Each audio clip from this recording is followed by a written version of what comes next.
Fair trade is all about improving lives. But we don't do that through charity. There's no handout in the fair trade movement. In so many countries, in Africa, in Asia, in Latin America, the laws protecting workers are very, very weak, or they're not enforced. So for much of the agricultural working population around the world, life is very hard, and it's not very safe. That's what fair trade is trying to change. In Ghana, for example, historically child labor has been a huge problem. We find that fair trade cocoa co-ops are building schools, creating scholarship funds, and sending kids on to high school and on to college.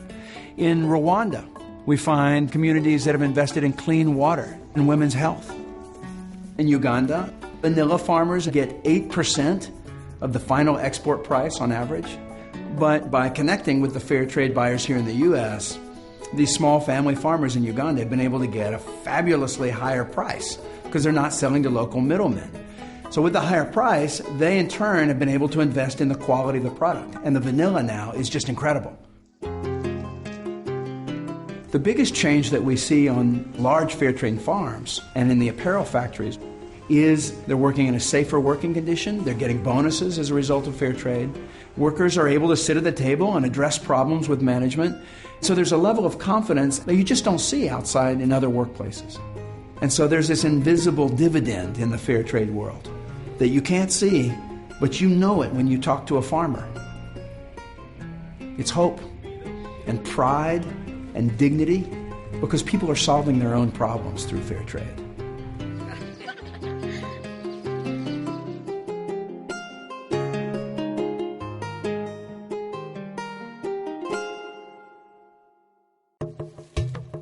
Fair trade is not a charity.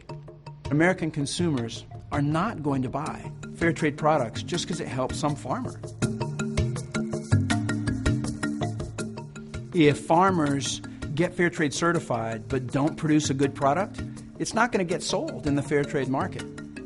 One of the important features of fair trade is we are helping farmers invest in quality because they understand that their long-term income is very closely connected with their ability to produce high-quality products and be reliable business partners to the U.S. companies that want to buy their products. So we see a lot of the fair trade premium monies being spent by co-ops strengthening their own quality, strengthening their own business capacity.